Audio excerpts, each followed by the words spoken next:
자, 오늘은 정수와 유리수의 곱셈 13강을 한번 설명을 할게요. 이거는 다 한 번씩은 수업을 했던 내용이어서 그렇게 어려운 내용은 아니니까 조금 빠르게 설명을 할게요. 자, 우리가 곱셈을 할 때는 곱셈과 나눗셈이 같은 방법이라고는 얘기를 했었죠. 자, 우리 곱셈 나눗셈 하기 전에 우선 덧셈하고 뺄셈 복습 한번 합시다. 정수와 유리수의 덧셈을 할 때는 두 가지 경우로 나뉜다 그랬어요. 어떤 경우였지? 자, 부호가 같은 경우, 같은 부호끼리 더할 때, 그 다음 다른 부호를 더할 때, 두 번의 경우가 계산을 다르게 한다 그랬죠. 같은 부호끼리, 즉 양수와 양수를 더하든지 음수와 음수를 더할 때, 부호가 같은 애를 더할 때는 어떻게 한다 그랬었냐면 절대값의 합에다가 얘네들의 공통인 부호를 갖다 붙인다 그랬어요. 부호가 다를 때는 절대값의 차에다가 절대값이 큰 수의 부호를 갖다가 놓는다 그랬지. 자, 뺄셈은 어떻게 한다 그랬었냐면 만약에 플러스 3 마이너스에 플러스 2 이런 경우다. 그러면 앞에 숫자는 그대로 두고 요 마이너스가 빼기가 더하기로 바뀌고 바로 뒤에 있는 거에 부호가 바뀌어서 덧셈으로 만들어서 문제를 푼다 그랬어요.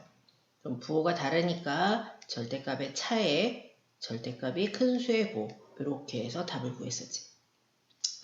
곱셈과 나눗셈은 마이너스의 개수만 생각하면 돼요. 마이너스의 개수. 무슨 얘기냐면 만약에 플러스하고 플러스하고 곱해. 자, 그럼 답은 무조건 플러스. 마이너스랑 마이너스랑 곱하면 어떻게 되냐? 마이너스의 성질이 두 개의 마이너스가 붙으면 플러스로 바뀌어서 답이 양수가 돼요. 그러면 플러스랑 마이너스랑 곱하면 어떻게 되냐? 마이너스가 하나밖에 없으니까 답은 마이너스가 된다는 거예요. 이것만 기억하고 있으면 되지. 그래서 숫자가 몇 개가 곱해지던 플러스, 플러스, 마이너스, 또 마이너스, 또 마이너스 이런 식으로 곱한다. 이러면 보이는 마이너스 두 개를 플러스로 바꿔주고 그래도 하나가 남죠? 그럼 답은 마이너스가 된다는 거. 이것만 기억하면 된다. 자, 여기서 하나 또 기억해야 될 거 0이라는 숫자는 어떤 수를 곱해도 무조건 0이 된다. 이것만 좀 기억을 하시면 될 것 같아요. 자, 그러면 이제 곱셈에 대한 교환법칙, 결합법칙. 자, 이것도 우리가 덧셈에서도 교환법칙, 결합법칙이 있으니까 이게 어떤 법칙이 계산된 거냐 할 때 항상 곱셈에 대한 거냐 덧셈에 대한 거냐를 항상 써주라고 했어요. 우리가 마이너스 3 곱하기 플러스 2 곱하기 마이너스 5 이랬을 때 이거를 그냥 무조건 앞에서부터 곱하는 것보다 곱셈 계산 법칙을 이용해서 조금 더 쉽게 할 수 있다는 거지. 어떻게 할 거냐면 계산하기 쉬운 애들끼리 좀 묶어주겠다는 거예요. 자, 얘 같은 경우에는 지금 어떻게 했냐면 마이너스 3하고 플러스 2의 자리를 바꿨어요. 그래서 곱셈에 대한 교환 법칙. 그 다음에 앞에서부터 계산한 게 아니라 뒤에 두 개를 먼저 묶어서 계산을 했다는 거죠. 선생님은 이거보단 얘가 더 좋지 않을까 싶어요. 마이너스 3은 그대로 두고 뒤에 거를 둘이 서로 묶어줘서 곱하는 거지. 왜냐면 2, 5, 10 이게 더 편하잖아. 그럼 얘는 플러스 마이너스니까 부호는 마이너스에 10 이렇게 되겠죠. 그럼 마이너스 마이너스 플러스로 바뀌고 30 이렇게 계산이 된다는 거예요. 이게 13강의 개념 부분이고요. 이 부분은 그렇게 막 어려운 문제는 아니어서 자, 우리 예제 중에 뒤에 문제 푸는 것 중에 이거를 핵심 3번을 한번 볼게요. 자, 핵심 3번 문제를 먼저 한번 보면 세 수 중에서 숫자 두 개를 뽑아가지고 곱했을 때 가장 결과가 큰 거, 가장 작은 거를 골라라 이랬어.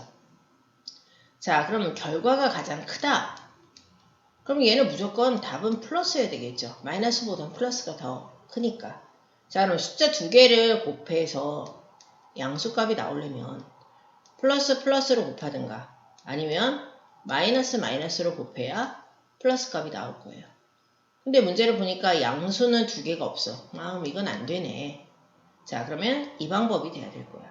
마이너스 값만 가져와서 마이너스 3분의 5 곱하기 마이너스 2분의 3 이걸 계산하면 마이너스 마이너스 얘가 플러스로 바뀌고 약분이 돼서 얘가 2분의 5 이렇게 된다는 거죠. 이 값이 A 값이다. 자, 그럼 작은 수 B B라는 거는 자가 되니까 음수가 나가겠죠. 음수가 나오려면 양수랑 음수랑 서로 곱해야 돼. 양수는 하나밖에 없으니까. 음수는 두 개가 있어. 자, 잘 모를 때는 두 번 다 해보세요. 하나는 얘고 하나는 마이너스 2분의 3을 곱했을 때겠지. 얘는 마이너스 3분의 10이 될 것이고 얘는 마이너스 3이 될 거야. 자, 둘 중에 누가 더 작을까? 얘가 마이너스 3과 3분의 1의 값이잖아요. 음수는 절대값이 클수록 작지? 그러니까 이게 더 작은 값이라는 거야. 이 값이 B가 된다. 그래서 A값, B값 곱하면 A와 B를 곱해라. 2분의 5하고 마이너스 3분의 10하고 곱하면 약분해서 마이너스 3분의 25구나. 이렇게 답이 나올 수 있다는 거예요. 아시겠죠? 이런 문제는 다 그런 식으로. 옆에 닮은 꼴 3-1, 3-2도 그런 방법으로 하면 좋을 것 같아요. 자, 그럼 밑에 다시 하나만 더 볼게요. 곱셈에 대한 계산 법칙. 자, 이게 무슨 법칙인지 따지는 거 이제 여러분들은 잘 알 거고, 이런 계산을 어떻게 할 거냐. 교환 법칙과 결합 법칙을 이용해서 계산해라 이랬어. 그럼 이거를 그냥 계산하라는 게 아니라 어떻게 뭔가 좀 쉽게 한번 해봐라 이거지. 자, 우선 1번 문제를 보면 얘는 어떻게 할 거냐면 얘하고 계산하면 조금 더 편할 것 같다는 생각이 드는 거예요. 그래서 마이너스 5분의 1은 그대로 두고 이 두 개의 순서를 바꿔줄 거예요. 그게 곱셈의 교환 법칙이 되겠죠. 자, 이렇게 한 다음에 얘네 둘을 계산을 먼저 하겠어요. 그럼 마이너스 5가 될 거고 마이너스 2. 그러면 마이너스가 어떻게 된다고? 플러스로 바뀐다고. 그래서 얘가 답은 플러스에 10 이렇게 될 거라는 거예요. 그러니까 이런 문제를 계산해라 그러면 친구들이 아무 생각 없이 그냥 앞에서부터 계산해서 답만 딱 플러스 10 맞는 경우가 있는데 얘가 원하는 거는 그게 아니라는 거죠. 그래서 문제에서 원하는 걸 잘 알아서 하기 바래요. 자, 13강은 여기까지 할게요.